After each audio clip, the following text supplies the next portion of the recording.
로마서 7장 7절에서 14절을 봅니다. 그런즉 우리가 무슨 말을 하리요? 율법이 죄냐? 결코 그럴 수 없느니라. 율법에 의하지 아니하고는 내가 죄를 알지 못하였으니 곧 율법이 너는 탐내지 말지니라 하지 아니하였더라면 내가 정욕을 알지 못하였으리라. 그러나 죄가 계명을 통하여 기회를 잡아 내 안에서 온갖 색욕을 일으켰느니라. 이는 율법이 없으면 죄는 죽은 것임이라. 내가 전에는 율법 없이 살았으나 계명이 오자 죄는 살아나고 나는 죽었느니라. 생명에 이르게 하는 그 계명이 도리어 나를 사망에 이르게 하는 것으로 판명되었도다. 죄가 계명을 통하여 기회를 잡아 나를 속이고 또 그것으로 나를 죽였느니라. 그러므로 율법도 거룩하고 거룩하며 계명도 거룩하고 의로우며 선하도다.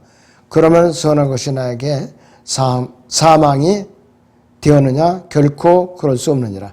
다만 죄가 죄로 드러나기 위해 선한 그것으로 인하여 나에게 사망을 이루었으니 이는 계명에 의한 죄가 심히 죄 많게 되게 하려는 것이라. 우리는 율법이 영적인 것인 줄 알고 있노라. 그러나 나는 육신적인 것이어서 죄 아래 팔렸도다 그랬습니다. 오전의 주제는 양심과 율법입니다. 양심과 율법. 지금 제가 로마서 7장 7절에서 14절 이제 읽어드린 대로 제목을 제가 양심과 율법이라고 제가 소개해 드렸습니다. 첫째, 율법은요, 양심을 비추는 거울이에요. 율법은 양심을 비추는 거울입니다. 로마서 본문 7장 7절 상반절을 보시면은 율법에 의하지 아니하고서는 내가 죄를 알지 못하였으니 율법이 너는 탐내지 말지니라 하지 아니하였더라면 내가 정욕을 알지 못하였으리라 그랬습니다. 율법은 우리가 누구인지 어떠한 사람인지 비춰주는 거울이에요. 바로 율법은 우리가 어떤 존재인지를 아주 명확하게 투영해주는 거울이라 이것이에요. 율법은 우리의 더러운 죄악을 마음속에 있는 것까지도 낱낱이 드러내서 다 비춰줘요. 낱낱이 다 드러내준다 이것이. 자, 그래서 율법은 우리가 어떤 존재인가 확실하게 비춰주는 거울이에요. 율법은 우리의 더러운 죄악을 모조리 하나도 숨김없이 들춰내는 거예요. 완전히 들춰내는 거예요. 또 우리는 율법에 의해서 죄에 대한 경고를 받아요. 죄에 대한 경고를 받고 죄에 대한 지적을 받고 결국은 어떻게 된다? 정죄받는다 이것이. 로마서 5장 13절을 보죠. 잠깐. 율법이 있기 전에도 죄가 세상에 있었으나 율법이 없을 때는 죄를 죄로 여기지 아니하였느니라 했습니다. 로마서 4장 15절을 보시면 율법은 진노를 일으키나니 율법이 없는 곳에는 범법도 없느니라 했습니다. 율법이 없으면 정죄의 기준이 없어요. 죄를 죄로 여기지 않게 돼 있어요. 그러니까 율법은 그 사람의 양심을 비추는 거울이라고 그랬고 또 그 사람의 숨겨져 있는 죄를 갖다 드러내는 도구예요. 또 정죄의 기준이에요. 바로. 그렇다면 율법은 엄격한 거예요. 자, 그렇다면은 탐심은 어떤 건가? 도대체 탐심. 로마 7장 7절 거기 하반절을 보시면은 곧 율법이 너는 탐내지 말지니라 하지 아니하였더라면 내가 정욕을 알지 못하였으리라 이렇게 말씀하고 있어요. 여기서 탐심은 바로 정욕이에요. 정욕. 정욕은 단순한 음행이나 간음과는 차원이 달라요. 단순한 음행이나 감행이 그것이 차원이 아니라 금지된 어떤 것을 자기가 무리하게 원하는 거예요. 금지된 것을. 그 금지된 것이 뭐냐 이것이. 구약 성경에서는 이웃의 어떤 소유 무엇 하나라도 탐내지 말라고 했어요. 이웃의 아내나 모든 것을 다 탐내면 안 됐어요. 자, 이 시대에 우리가 남의 자동차를 탐내는 거, 남의 집을 탐내는 거, 또 남의 아내에게 겼는지라고 탐내는 거, 이 모든 것이 뭐냐, 다 정욕이라 이게, 탐욕이라 이것이. 자, 그런데 이 탐욕이 탐심이라고도 말하죠. 그런데 탐심은 뭐냐? 바로 우상숭배예요. 골로새 3장 5절인데요. 바로 우상숭배라 이것이. 자, 율법은 우리가 죄인이라는 것을 정확하게 지적을 하고 있는데 율법은 너는 뭐뭐 하지 말지니라 이렇게 하고 있어요. 출애굽기 20장 13절부터 잠깐 보겠습니다. 20장 13절부터 너는 살인하지 말지니라, 너는 간음하지 말지니라, 너는 도둑질하지 말지니라, 너는 네 이웃에 대해 거짓 증거하지 말지니라. 17절에 너는 네 이웃의 집을 탐내지 말지며 너는 네 이웃의 아내나 그의 남종이나 그의 여종이나 그의 소나 그의 나귀나 네 이웃의 소유 중 아무것도 탐내지 말지니라 하시니라 그랬어요. 그러니까 율법은 뭐뭐하지 말지니라예요. 주제가 뭐뭐하지 말지니라. 자, 인간의 본성은요. 인간의 본성은 하나님께서는 너는 뭐뭐하지 말지니라고 하고 경고하시는데 타락한 아담에서 타락한 인간의 본성은 뭐라고 그러냐? 응? 나는 뭐뭐 하고 싶다. 나는 뭐뭐 하고 싶다. 나는 뭐뭐 하고 싶다. 이것이 타락한 인간의 본성이라 이것이. 자, 로마서 7장 8절을 보죠. 그러나 저희가 계명을 통하여 기회를 잡아내 내 안에서 온갖 색욕을 일으켰느니라 그랬어요. 그런데 여기서 색욕이라는 건 뭐냐? 모든 종류의 악한 행위인데 그래서 이 색욕은 모든 악한 행위의 근원이라고 그랬어요. 모든 사람들은 너나 할 것 없이 색욕을 갖고 있어요. 그런데 사람은 뭘로 정죄를 받느냐? 아까 말씀드린 대로 율법으로 정죄를 받는다고 그랬어요. 율법으로. 거기 본문 7장 8절을 하반절을 보시면은 이는 율법이 없으면 죄는 죽은 것이라고 그랬어요. 이는 율법이 없으면 죄는 죽은 것임이라 이렇게 선언하고 있어요. 율법이 없으면은 죄에 대해서 정죄를 안 받아요. 왜? 기준이 없으니까. 율법이 없으면 죄는 죽은 것으로 여기지 않는다 이것이요. 왜? 율법이 있는 동안에는 죄의 정죄가 따라다니죠. 죄의 정죄가 따라다녀요. 그러나 비록 인간의 죄 가운데 태어났다 할지라도 율법이 없으면 정죄받지 않아요. 율법이 없으면. 그러니까 율법 이전에 살았던 사람들이 고생을 좀 덜 했어요. 이스라엘 백성들이 율법을 받고 나서부터 좀 고생을 했어요. 지킬 사람이 많았거든요. 로마서 본문 7장 9절 상반절 보면 내가 전에는 율법 없이 살았으나 그랬어요. 율법이 없었을 때는 죄를 죄로 여기지 않았어요. 왜? 기준이 없었으니까. 어린 아이들을 생각해 봐요. 선악을 분별하지 모르는 아이들을 보면은 어떻게 하느냐. 하나님께서는 그 애들이 뭐 잘못하거나 죄를 져도 죄에 대해서 계산을 안 하셔요. 계산을 안 하신다 이거예요. 왜? 그 아이들은 몰라요. 아무것도 모른다 이거예요. 죄인지는 모르거든. 로마서 7장 9절 하반절을 보시면은 계명이 오자 죄는 살아나고 나는 죽었느니라 그랬어요. 율법이 주어지니까 내가 죄가 자꾸 들춰내지는 거예요. 계속해서. 자, 그러니까 선과 악을 분별하게 될 때 율법은 우리에게 바짝 다가와서 죄를 지적해주고 정죄하는 거예요. 우리를 갖다가. 그래서 죄인은 살아나고 우리는 죽는다 이랬어요. 그래서 구원을 받았든 안 받았든 로마서 6장 23절에 있는 대로 죄의 삭은 사망이라고 그랬어요. 죄의 삭은 사망이라고 그랬어요. 그렇기 때문에 로마서 7장 10절에서 12절은 우리가 꼭 기억을 해야 된다 이것이.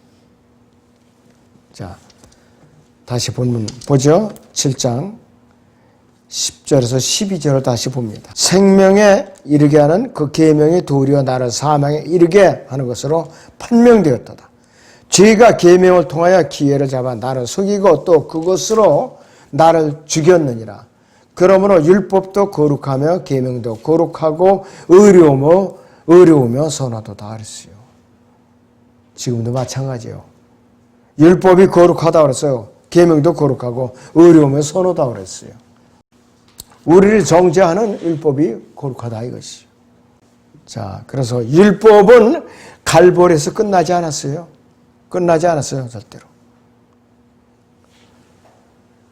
12절에 있는 율법은 거룩하고 의로우며 선하다고 그랬는데 율법은 더더군다나 영적인 것이라고 우리에게 얘기하고 있어요. 영적이라고.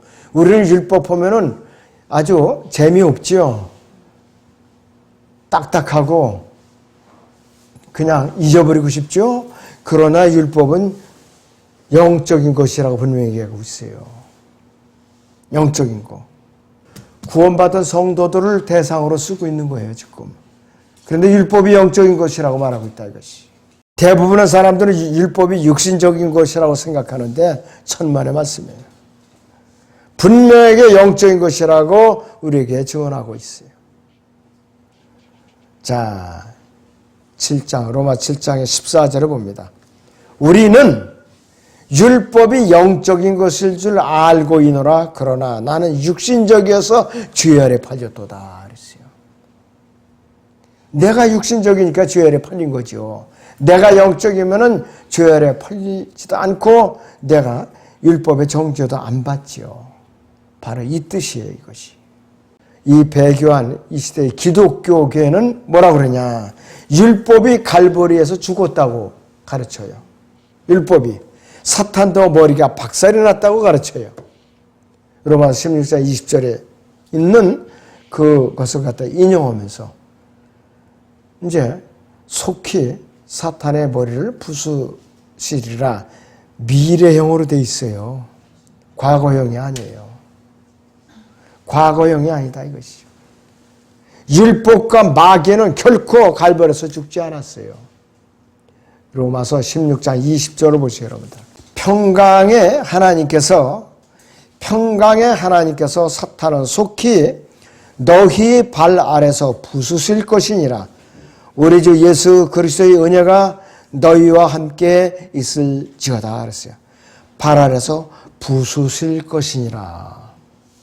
과거형이 아니에요. 미래형이에요. 그런데 그것이 거의 2000년이 다 지나고 있어요. 예언적으로 언제 이루어질 것이냐? 대환란 끝에 이루어질 거예요. 아마겟돈 전쟁을 통해서 이루어질 거예요. 갈보리에서 죽은 것은 누구인가? 예수 그리스도께서 갈보리에서 죽으셨어요. 또 누가 있느냐? 이 시대의 그리스도인들이 예수님을 영접한 그 순간에 갈보리에서 예수님과 함께 십자가에 못 박혀 죽은 것으로 여기는 거예요. 그렇게 로마서 6장 6절에는 너희가 죄에 대해 죽은 것을 알라. 11절에 죽은 것을 여기라. 또 로마서 6장 23절에서는 네 몸을 네 지체를 드리라고 그랬어요. 그런데 여기서 로마서 7장에서는 우리가 옛 남편인 나의 육신과 이혼하고 나라는 혼이 예수 그리스도와 혼인했다 이 말이에요. 그리고 내가 율법에 대해서 내가 죽은 자로 여겨야지 율법이 죽었다 이건 거짓말이에요. 정 반대로 알고 있는 거죠. 율법에 대해서 죽었다고 여기라 이거예요. 바로 갈보리에서는 예수님께서 죽으신 거예요. 율법이 죽은 게 아니라 이것이. 그래서 율법은 갈보리에서 폐지된 것이 아니다. 이걸 알아야 돼요, 여러분들. 갈보리에서 피를 흘리신 예수 그리스도를 믿는 그리스도인들은 오직 율법에 대해서 죽은 것이다 이거예요. 내가 율법에 대해서 죽은 거예요, 내가. 율법이 죽어버린 것이 아니고. 율법은 하나님의 아들을 신뢰하는 그리스도인들에게만 그 효력을 미치지 못하고 있는 것이에요. 지금 저나 여러분께만 효력을 미치지 못하고 있는 것이. 율법은 끝나지도 않았고 죽지도 않았고 또 살아서 왕성하게 세력을 떨치고 있어요. 지금 이 순간에도. 그래서 바울은 율법으로 의롭게 되고자 하는 사람들은 은혜에서 떨어져 나가게 돼 있다고 가르치고 있어요. 율법을 지키려고 지금 율법을 지키고 애쓰는 지금 기독교인들이 너무나도 많아요. 너무나도 많다 이것이. 제가 몇 주째 지금 로마서 강해 설교하고 있는 거 여러분들 복습을 잘하셔야 돼요. 복습을 잘하세요. 계속해서 여러분들 그 설교를 복습을 들으면서 계속 복습을 하세요. 자, 그래서 율법과 은혜는 서로 경쟁 관계에 있어요. 영적인 그리스도인은 은혜로 나가고 육신적인 그리스도인들은 율법에 짓눌려서 사는 거예요. 이렇게 지금 짓눌려서 평안함이 없어요. 자, 그래서 율법은 지금도 예수 그리스도 밖에 있는 모든 자들을 향해서 정죄의 칼날을 들이대고 있어요. 그리고 육신적인 그리스도인들한테도 율법이 짓누르고 있는 거였어요. 정신 차리라고. 그렇다면은 왜 거룩함의 열매를 맺지 못하는 율법을 주어서 지금 괴롭히고 있는 것일까 이것이. 하나님께서는 그 심중에 어떤 목적을 갖고 거듭난 성도들에게 왜 로마서 7장의 율법에 대해서 말씀하고 있느냐 이것이요.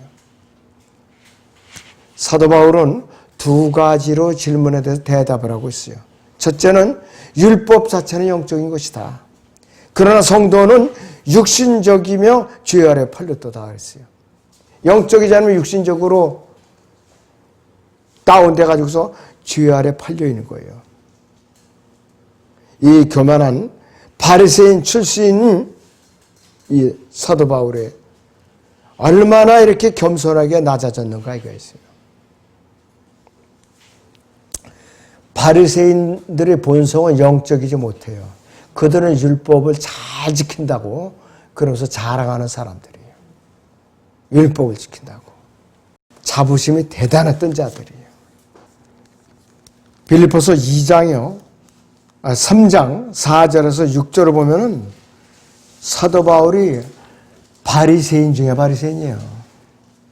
나도 육신을 신뢰할 만하니 만일 누군가가 육신을 신뢰할 만한 것이 있다고 생각한다면 나는 더욱 그러하니라. 나는 8일 만에 할례를 받았고 이스라엘인이며 베냐민 지파요 히브리인 중에 히브리인이요 율법에 의하면 바리새인이라. 열성으로 말한다면 교회를 박해하고 율법이 의로 말한다면 흠이 없음이라. 이 정도에 있었어요.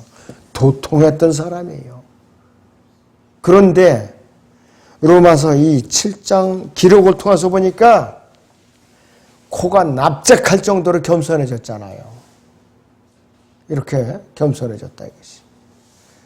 율법을 아무리 지키려고 애써도 의롭게 될 수가 없는 거예요.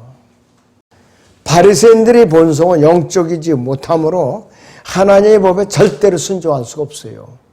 사도 바울은 지금 이어서 갈등을 겪으면서 기록하고 있는 것이.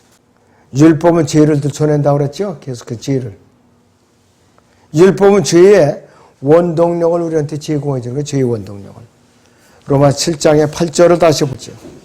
그러나 죄가 계명을 통하여 기회를 잡아 내 안에서 온갖 세욕을 일으켰느니라. 이는 율법이 없으면 죄는 죽은 것임이라 그랬어요. 내가 전에는 율법 없이 살았으나 계명이 오자 죄는 살아나고 나는 죽었느니라 그랬어요. 그래서 죄의 동기들은 우리의 본성을 들춰내가지고 선동하고 있는 거예요. 율법은 죄인을 죽이고 죄인을 속이는 역할을 해요. 죽이고 속여요. 자, 본문 7장 11절을 보시면 죄가 계명을 통하여 기회를 잡아 나를 속이고 또 그것으로 나를 죽였느니라. 무지막지한 아주 사형집행자야 아주 그냥. 자, 우리가 율법을 읽을 때요. 율법이 저주하는 바로 그와 같은 것이 우리의 생활에 나타나죠. 율법은 죄의 원동력을 제거한다. 그래서 제공한다 그랬고, 그리고 이 죄의 동기들이 우리의 본성을 선동하고 있다 그랬어요. 그래서 율법은 죄인을 죽이고 죄인을 속이고 또 하나님께서 정하신 기준에 따라서 순종하는데 얼마나 우리가 미약한 존재인가 그걸 깨닫게 해주는 거예요, 율법은. 그리고 마지막으로 율법은 죄됨을 갖다가 완전히 들춰내고 밖으로 나타난 행동만이 아니라 안에서 육신적인 마음가짐 자체에도 마음속에 있는 죄악성도 동시에 들춰내는 역할을 하고 있다. 참, 율법이 보통 역할을 하는 게 아니에요.